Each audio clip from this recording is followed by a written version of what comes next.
Hi everybody. So in this video we're going to look at stretching graphs using function notation.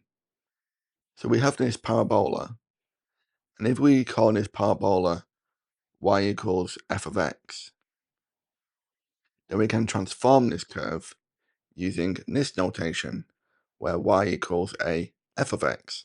So we're multiplying the entire curve by a constant a, and this a becomes the scale factor of our transformation. So y equals a f of x stretches for y values by a scale factor of a. And if a is greater than 1 or less than -1, the y values are stretched. But if a is between -1 and +1, the y values are compressed. And if a is negative, the y values are also reflected about the x-axis. And throughout this process, the x values all remain the same. So as we work through these examples, this should become more clear. So our first transformation is y equals 2 f of x.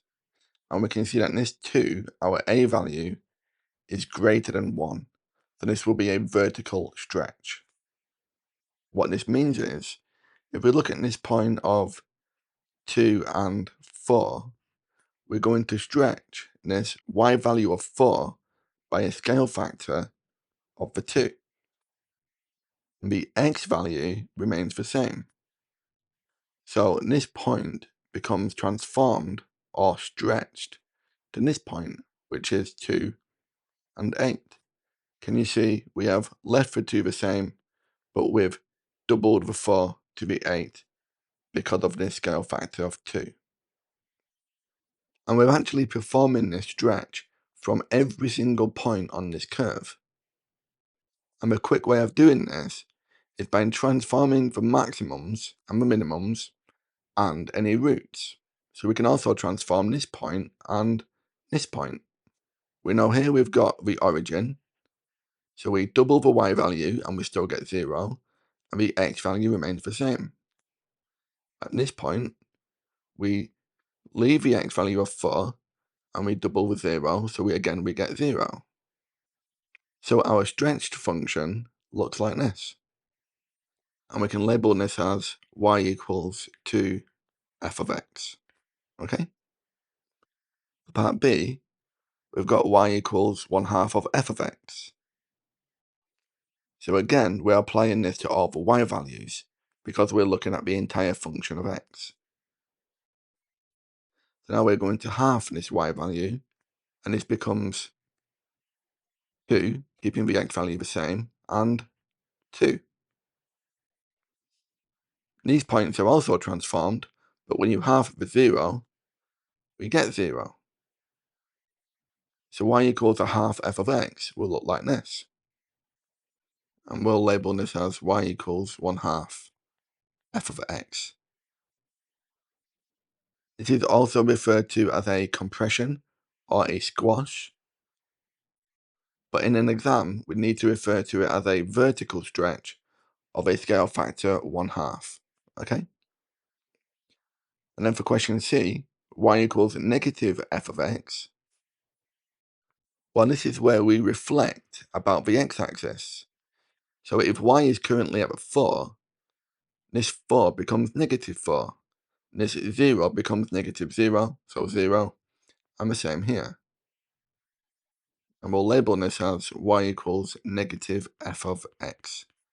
Okay? So I hope that's given you an idea on how we perform vertical stretches using a f of x. Now we're going to look at when we perform horizontal stretches. So if we again label this as y equals f of x, now we're going to perform a horizontal stretch where we have y equals f of a of x. Notice that this a is now inside the bracket. And this stretches the x values by a scale factor of a. Different to the vertical stretches, if a is greater than 1 or a is less than -1, the x values are compressed. And if a is between -1 and +1, the x values are stretched. And if a is negative, the x values are also reflected about the y-axis. And all the y values remain the same. You'll notice this 2 is inside the bracket, so we're going to look at stretching the x values. And because it's greater than 1, this is going to be a compression. So if we label the points we can transform, we'll look at this root of -1 and 0, this maximum of 1 and 4, and this root of 3 and 0. Now we're going to stretch the x values. All these y values remain unchanged. So if we compress this -1 by a scale factor of 2, in effect we're halving this. From this point, it's transformed to here, where we get 1/2 and 0. This point, which is the x value at 1, is transformed again by a half, so this becomes 1/2 and 4. And with this x value at 3, this becomes 1.5, or 3/2 and 0. So our transformed curve looks like this. And we'll label this as y equals f of 2x. So can you see that this is being compressed rather than stretched? Okay, for part B, y equals f of a half x. So now because this is less than 1, we're looking at stretching the x values. So on this point is transformed to 2, 4. This point is transformed to 6, 0. And this point is stretched to -2, 0. And we'll label this as y equals 1/2 f of x.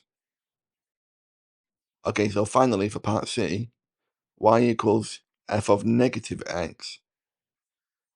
Well, this is where all the x values are reflected in the y-axis. Then this point at -1, 0 is reflected to 1, 0. This point of 1, 4 is reflected to -1, 4. And this point 3, 0, this is reflected to -3, 0. So can you see how a green curve is a reflection of the original red curve in the y-axis? So we'll label this as y equals f of -x. Okay?